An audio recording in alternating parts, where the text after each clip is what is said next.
Caros amigos e amigas, muito boa tarde. Começa mais uma coluna comentada do SC em Pauta, trazendo para vocês aqui os principais destaques da política catarinense e, sobretudo, dos bastidores. Pois bem, vamos lá.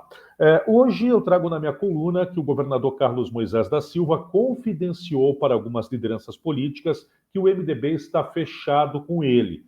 De acordo com Moisés, o seu vice deve ser o presidente da Assembleia Legislativa, Moacir Sopelsa, enquanto que a vaga na chapa ao Senado será do deputado federal Carlos Chiodini.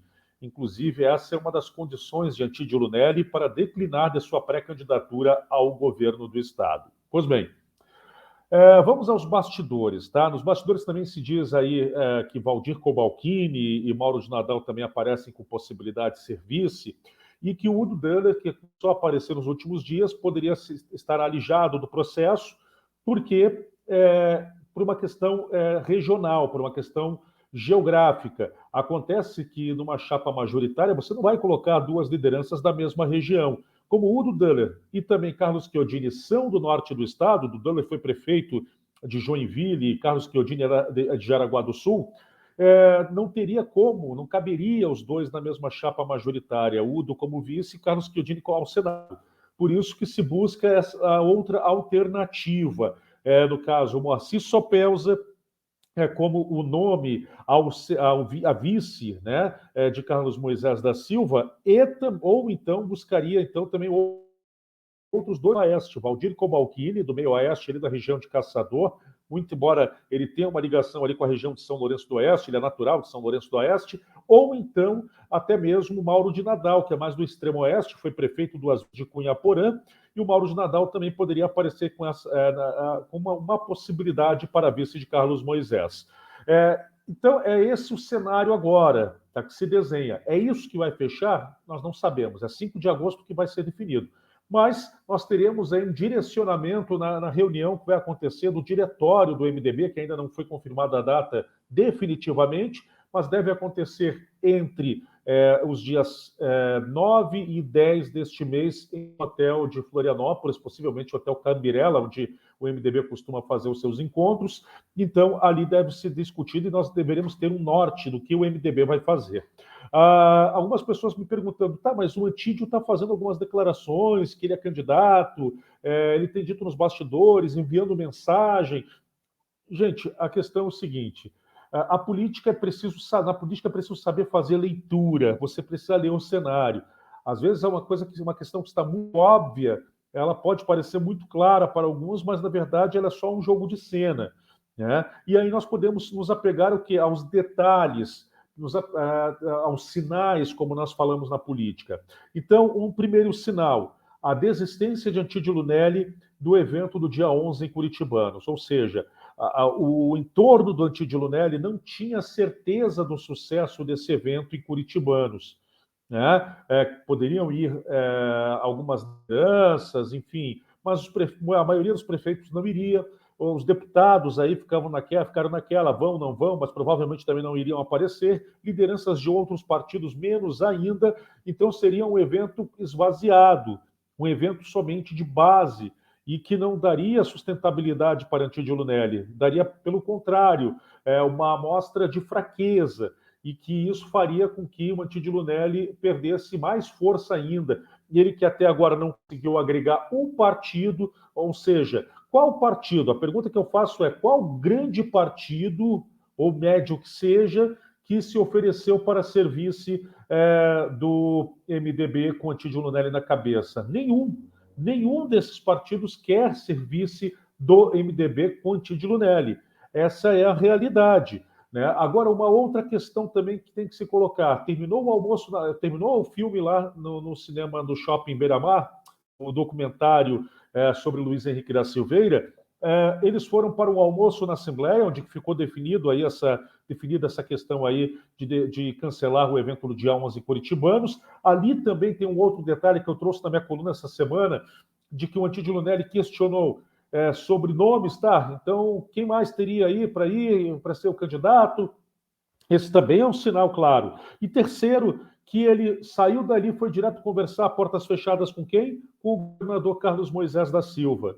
né? E o Antídio Lunelli já teve uma outra conversa não programada, uma outra conversa marcada assim de última hora com o governador Carlos Moisés da Silva lá na Agronômica. Essa conversa, inclusive, ela ocorreu com a presença do deputado Carlos Chiodini, onde o Antídio Lunelli, já naquela época, e eu divulguei, eu fui o primeiro a divulgar essa informação, naquela época o Antídio Lunelli aceitava declinar caso Chiodini estivesse na condição de vice de Moisés ou ao Senado.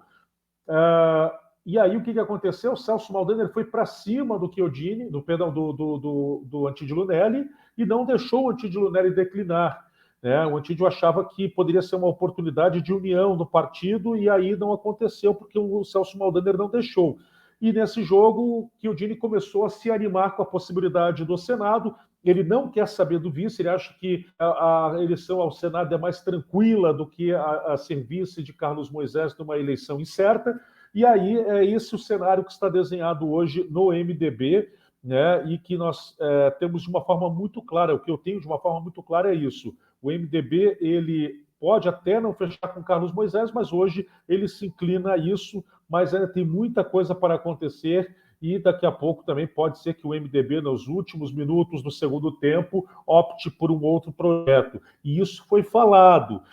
Se observarmos bem na reunião que teve nesta semana de parte da executiva que não quer Antídio Lunelli e que queria aí uma aliança com Moisés, teve integrantes que disseram, olha, e pode ser que na convenção cheguem outras propostas também de aliança. Então isso não pode ser descartado. Né? Então vamos observar os movimentos aí, mas é muito importante ficar atento a isso, tá? Os bastidores e os sinais. Às vezes o que parece muito claro não é o que vai acontecer. Pois bem, vamos lá, olha só, algumas fontes, também escrevi hoje que algumas fontes me informaram que o Partido Liberal e o Progressistas estão muito próximos de um acordo, que já havia uma chapa desenhada aí com o Jorginho Mello ao governo, o Ângelo Amin como o João Amin a deputado federal e o Jorge Seife ao Senado. E a estadual também, ali o Pedro Silvestre, o Pedrão, para disputar a estadual. Pois bem, e também tentariam Kennedy Nunes como candidato ao Senado em chapa avulsa, porque ele já tem ali, o PL já tem o Jorge Seife. Bem, então, o que aconteceu agora no final da manhã? Eu recebi duas ligações, uma seguida da outra. Né? Primeiro de Esperidião Amin e depois de Kennedy Nunes. Primeiro, Esperidião Amin me ligou, não disse que não tem nenhum acordo, se mostrou bastante contrariado com a informação, disse que, inclusive, ele chegou a dizer que isso pode ser coisa de quem está espiritualmente perturbado, né? E diz que não é verdade, e pode ser que até que alguém esteja muito nervoso e que não é o seu caso, né? Esse alguém muito nervoso, sou muito nervoso, quem me esclareceu mais foi o Kennedy Nunes. Disse assim, olha, é que o Jorginho Mello está com dificuldade, está preocupado com isolamento, né?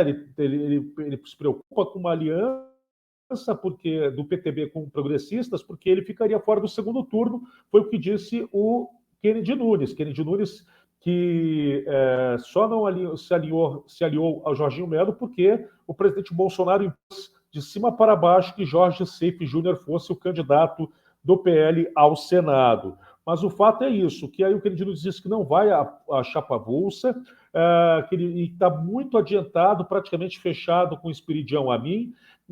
Essa a leitura de hoje. Esse é o cenário que se mostra hoje também desses dois partidos aí, do PL e Progressistas. Com essa fala, o Progressistas ele está aí conversando muito próximo do PTB, com Kennedy Nunes, que não aparece mal nas pesquisas, isso é importante destacar, e Jorginho Mello, com essa afirmação aí do Esperidião Amin, ele basicamente volta a se isolar. E possivelmente o Jorginho Mello daqui a pouco vai ter que disputar em chapa pura. Ele já me disse que tem dois empresários, um de Blumenau e um de Joinville, como possibilidade para ser o vice na sua chapa.